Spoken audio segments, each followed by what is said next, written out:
Hola a todos, espero que estén bien. Mi nombre es Susana Fernández. En esta ocasión vamos a presentar el siguiente video, el cual se compone de dos partes. Esta va a ser la primera, en la cual desarrollaremos el tema de los capítulos 4, 5 y 6 y pues centrándonos fundamentalmente en las técnicas de análisis financiero para la evaluación de proyectos de inversión. Dentro de los contenidos que tocaremos en este video se encuentra el concepto de una inversión, las etapas de evaluación de los proyectos, los elementos de una inversión, las fuentes de financiamiento que se requieren en una inversión y luego las técnicas de análisis financiero para la evaluación de proyectos de inversión. Antes de iniciar, vamos a plantearnos la siguiente interrogante. ¿Qué entendemos por inversión? Es importante entender que una inversión es la acción de invertir una cantidad de dinero, tiempo y esfuerzo en un proyecto o idea de negocio con el cual se espera obtener una rentabilidad en el futuro. Cuando hablamos de rentabilidad, tenemos que asociarlo inmediatamente a ganancia, a intereses. De modo que una vez que yo invierto una cantidad de dinero a un plazo determinado y a una tasa X, obtendré de esa inversión una rentabilidad o un dinero adicional que se aporta a mi capital. Les pongo el siguiente ejemplo. Si usted tiene hoy por hoy 100 colones y se va a un banco y lo invierte a un año a una tasa de interés del 10%, usted sabrá que al final de ese año obtendrá el monto de la inversión inicial, es decir, esos 100 colones, más un monto correspondiente a los intereses que le ganaron esos 100 colones durante ese año. De modo que tendríamos un componente de la inversión inicial más los intereses generados durante ese año. Y cuando hablamos de proyectos de inversión es exactamente lo mismo. Nosotros pretendemos y destinamos una cantidad de dinero que queremos llevarla a cabo en un proyecto y que esperamos que ese proyecto al cabo de X años nos genere una rentabilidad deseada. En línea con lo anterior, es importante indicar que cuando una persona desea llevar a cabo un proyecto de inversión, es importante tomar en cuenta las etapas de evaluación y desarrollarlas de forma previa a la ejecución del proyecto con el fin de garantizarse que en el largo plazo obtendrá la rentabilidad deseada y el éxito empresarial. En caso contrario, de no cumplirse con las etapas de evaluación indicadas en esta diapositiva, se augura el fracaso de la empresa en el corto, mediano o largo plazo y con ello la pérdida económica de la inversión realizada al inicio del proyecto. Por ello, las etapas de evaluación que se deben tomar en cuenta están referidas al tipo y características de negocio, es decir, cuál es el negocio y qué tipo de negocio yo quiero llevar a cabo y cuál es el mercado meta al que va dirigido o a la población al que va dirigida mi producto o servicio. En cuanto al estudio de mercado, básicamente este se centra en analizar la oferta que tiene la empresa y la demanda del producto o servicio que ofrece la empresa. También se analiza el tema de los proveedores, cuántos proveedores hay en el mercado que me dan soporte en productos y servicios y cuál es la cantidad y calidad de ese proveedor. Y también se analiza obviamente la parte de la clientela o la demanda.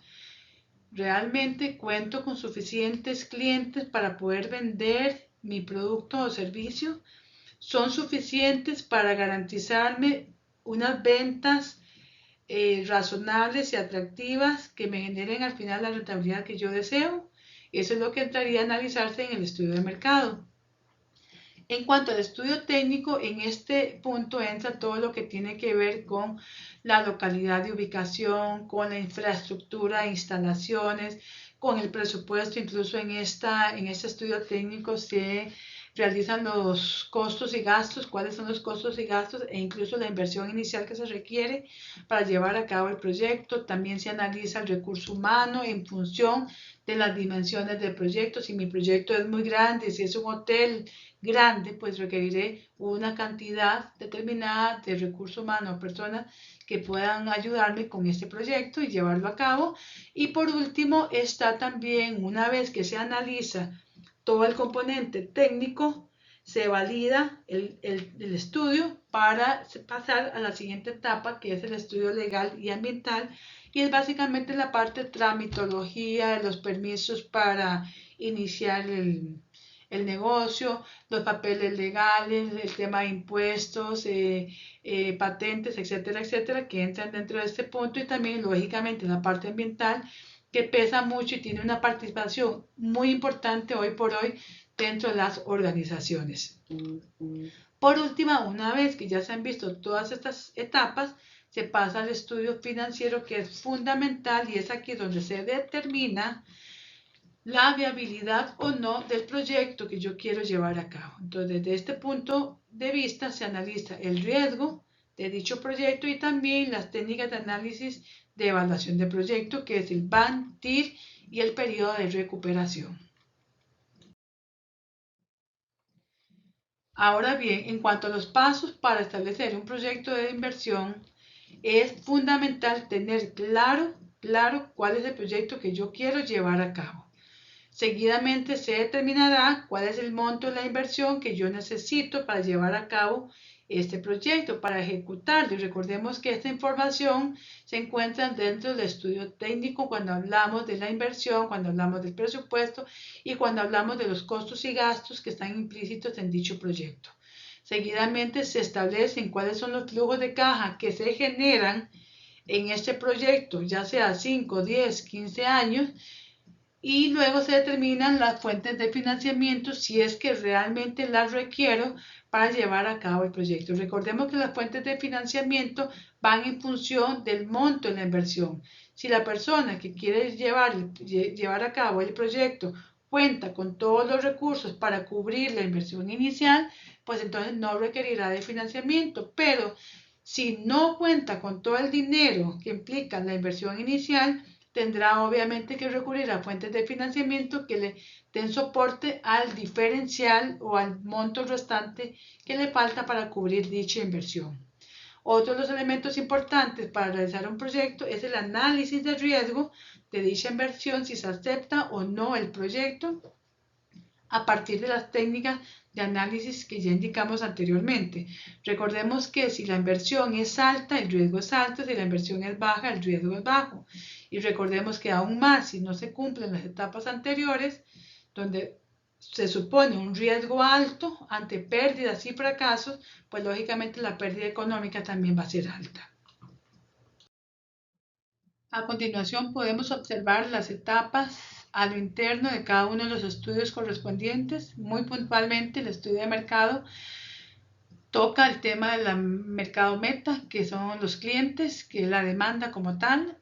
Toca los proveedores, quiénes son mis proveedores, la capacidad que tienen los proveedores para darme soporte, para proveerme el producto o servicio que yo quiero vender. Y también la oferta y la demanda. Lógicamente, ante una demanda alta, yo tendré una oferta alta para poderles dar, pero si no hay demanda, tampoco podrá haber oferta.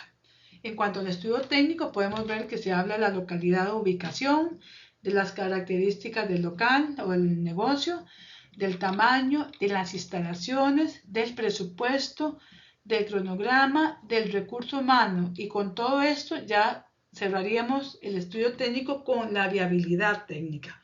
Y una vez que tenemos la viabilidad técnica, corresponde hacer el estudio legal y ambiental, que nos permite ya establecer la apertura del negocio a partir de los permisos y requisitos que debemos cumplir para su conformación, el tipo de organización, si es una organización, sociedad anónima, responsabilidad limitada, etcétera, etcétera, vendrá en este estudio legal y ambiental. Y pues, lógicamente, las políticas ambientales, que son fundamentales en todo negocio hoy por hoy.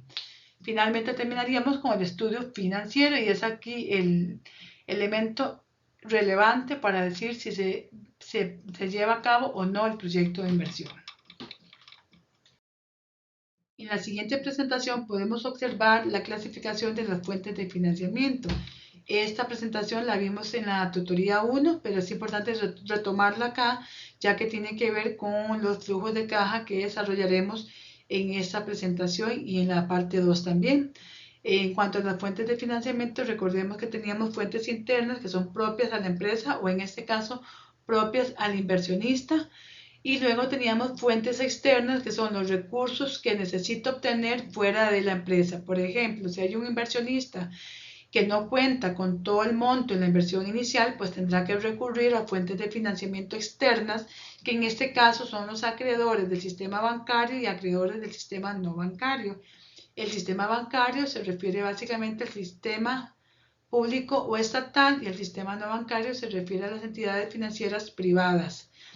Adicionalmente a esto, es importante considerar, a partir del tipo de proyecto, si la fuente de financiamiento requiere un plazo corto, mediano o largo.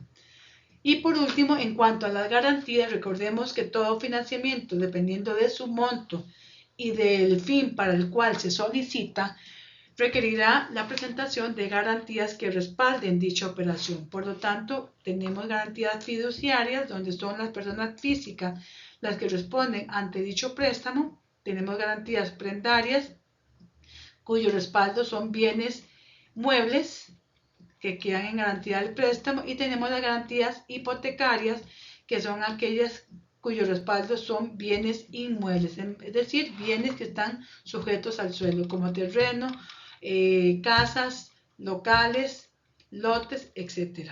En cuanto a sin garantía, no aplicaría para efectos de este estudio, ya que estas se refieren a financiamientos de corto plazo y no aplicaría para considerarlos dentro de los flujos de caja.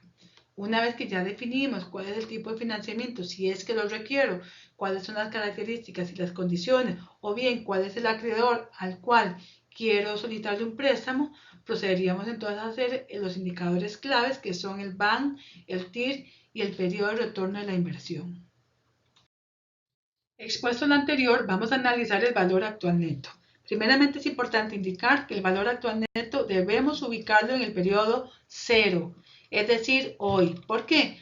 Porque es hoy cuando yo necesito determinar si ese proyecto es o no rentable, si ese proyecto que yo quiero realizar más adelante es rentable, para poder aceptarlo o rechazarlo. De modo que es hoy donde yo necesito saber si el proyecto, con los flujos que yo estimo y proyecto para los años siguientes, en este caso 5 años, me permitirán obtener un valor actual neto positivo, y por lo tanto podría aceptar y continuar y ejecutar el proyecto. Observen bien que bajo criterios BAN, si el BAN es mayor a 0, el proyecto se acepta; si el BAN es menor a 0, el proyecto se rechaza. Por lo tanto, bajo los dos ejercicios que planteamos acá, ya les damos directamente los flujos de caja de 5 años para ambos proyectos A y B, con sus respectivas inversión inicial. De modo que para calcular el valor actual neto, yo necesito llevar los flujos de caja a valor 0. De modo que cada uno de los flujos llevados a valor 0 y restándole la inversión inicial, obtendríamos de esa forma el valor actual neto. Observen que para el proyecto A el valor actual neto es de 3.031,57 positivo, pero el proyecto B genera un BAN menos 228,7, como se observa, negativo, y por lo tanto el proyecto que sería aceptable y aprobado y autorizado sería el proyecto A. ¿Por qué? Porque su resultado es positivo. ¿Qué quiere decir este resultado? Lo que quiere decir es que una vez, en 5 años, que una vez que se ha cubierto la inversión, la ganancia que obtiene el proyecto es de 3.031,57. Por lo tanto, se acepta el proyecto por tener un resultado de BAN positivo. Observen que aquí la fórmula que se indica abajo especifica claramente cómo se calcula el valor actual neto. Observen que BAN es igual a menos la inversión inicial más los diferentes flujos llevados a periodo 0, es decir, flujo del año 1 entre 1 más la tasa o el costo de capital elevado al año 1, y así sucesivamente con cada uno de los flujos que presenta el proyecto. De modo que de esta forma se obtendría el valor actual neto. Observen a continuación los diferentes esquemas o gráficas referidas a los proyectos A y B. Observen bien que en el periodo 0 tenemos la inversión inicial en ambos proyectos, y luego reflejamos los flujos de los 5 años correspondientes, los cuales llevamos, cada uno de estos flujos anuales los llevamos a periodo cero. De esa forma calculamos con un costo de capital del 14% el VAM de cada proyecto. Ahora bien, nos toca analizar la tasa interna de retorno, que es básicamente la tasa que se espera obtener de dicho proyecto y que la cual se suele comparar con el costo de capital o el costo de oportunidad o K que vimos en la diapositiva anterior para poder recomendar o no el proyecto de inversión. Observen bien que bajo criterios TIR, si la tasa interna de retorno es mayor al costo de capital, el proyecto se acepta. Pero si la tasa interna de retorno es menor al costo de capital, el proyecto se rechaza. Partiendo del mismo ejemplo que utilizamos para el valor actual neto, podemos ver que el proyecto A genera una tasa interna de retorno del 19,86%, mientras el proyecto B genera una tasa interna de retorno del 13,36%. Si partimos de los criterios de la elección de proyectos bajo TIR, podemos observar claramente que la tasa interna de retorno del proyecto A es mayor al 14% o costo de capital y por lo tanto este sería el proyecto que se aceptaría y que se llevaría a cabo. En el caso del proyecto B se rechaza por cuanto a TIR es menor al costo de capital del 14%. Por último, analizaremos el periodo de retorno de la inversión inicial, de modo que este es básicamente el tiempo que tarda la empresa en recuperar la inversión realizada en el proyecto. Observemos bajo el mismo supuesto anterior que el proyecto A tiene flujos 5 años con flujos constantes o iguales, mientras que el proyecto B tiene flujos para 5 años variables o mixtos. Observen que para calcular el periodo de retorno de la inversión en el proyecto A es bastante sencillo en el sentido de que al tener flujos constantes o iguales simplemente corresponde dividir los 21.000 que son la inversión inicial entre el monto del flujo de caja que es igual para todos los años. De esta forma obtendríamos que la inversión inicial se recupera en un periodo de 5 años en el año 3. Haremos lo mismo con el proyecto B. Observen que la fórmula del proyecto B es más compleja precisamente porque partimos de flujos que son variables o mixtos. En este caso, lo que se hace y corresponde hacer es ir sumando los diferentes flujos que no superen la inversión inicial. De modo que esos serían los años completos en este año 2, porque en el año 1 y 2 se suman 20.000 de los 22.500 que es la inversión inicial. Y luego el diferencial se haría de la siguiente forma. Se pone más y se resta la inversión inicial menos esos 20.000 y luego se divide por el flujo de caja del año siguiente, es decir, del año 3. De esta forma obtendríamos que el periodo de retorno de la inversión del proyecto B es de 2,5 años. Ahora bien, bajo criterio de periodo de retorno de la inversión, podríamos decir, aunque no por VAM y TIR, sino por periodo de retorno de la inversión, podríamos decir que por el tema de la recuperación de la inversión es más favorable el proyecto B, ya que tarda menos tiempo en recuperar la inversión inicial realizada en dicho proyecto. Se puede observar a continuación que en una tabla Excel podemos calcular perfectamente el valor actual neto y la tasa interna de retorno. Observen que en la columna D tenemos los flujos anualizados, que es a partir de la fórmula larga que les indiqué, que es CF sobre 1 más K a la 1. La fórmula larga que se obtendrían los valores anualizados para luego restarle la inversión y que nos dé un valor de 3.031,57. Hago una observación de corrección a la fórmula larga porque se indica VAM es igual a menos CF y no, VAM es igual a menos inversión inicial. Por favor, corregirlo a la hora de realizar los cálculos correspondientes. Y con las fórmulas que están en la columna F, que ya son propias del Excel, observen que en la primera fórmula calcularíamos el valor actual neto y en la segunda fórmula la TIR. Ahora bien, si ustedes tienen un teclado en español, lógicamente el valor actual neto les va a aparecer como VAM y la tasa interna de retorno les va a aparecer como TIR. Por esa razón a mí me aparecen letras distintas porque mi teclado está en inglés. Entonces, cuando ustedes incorporan estas fórmulas, al inicio de la fórmula tienen que poner un igual para que les genere el resultado que necesitan. Y para ambos proyectos tenemos las mismas fórmulas exactamente para obtener los resultados de comprobación.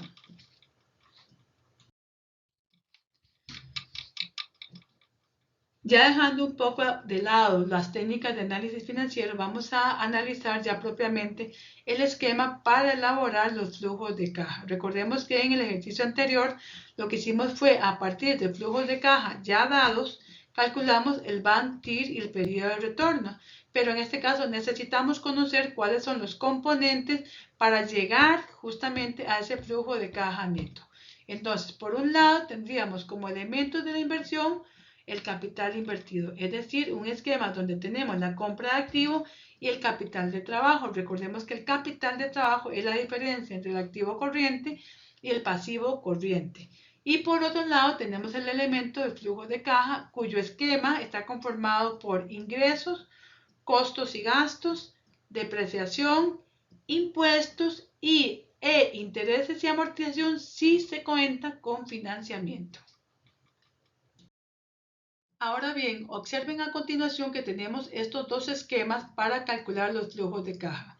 El primero está referido a un flujo de caja sin financiamiento, es decir, la persona que desea realizar el proyecto cuenta con el 100% de la inversión inicial y que por lo tanto no requiere solicitar un financiamiento. En caso contrario, el esquema 2 sí requiere contar con un financiamiento y por lo tanto el inversionista no cuenta con todo el monto de la inversión inicial y por lo tanto debe dirigirse a una entidad bancaria para poder solicitar el monto que le falta para cubrir esa inversión.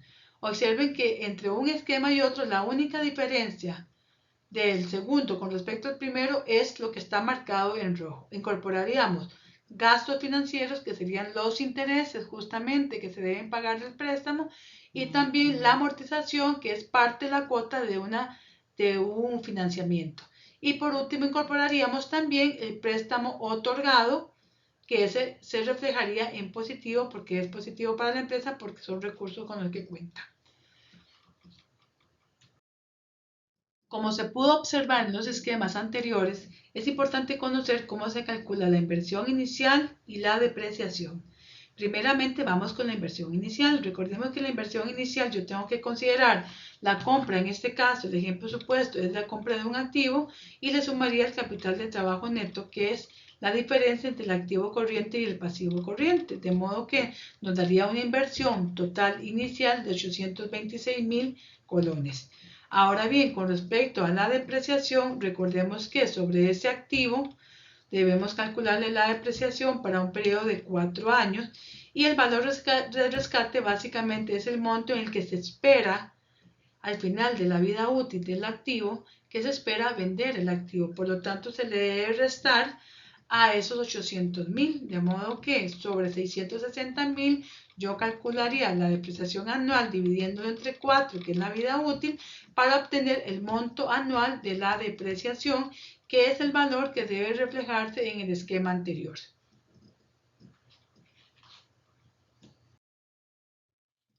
Con esto daríamos por concluida nuestra presentación y continuaríamos con la parte 2 de este tema.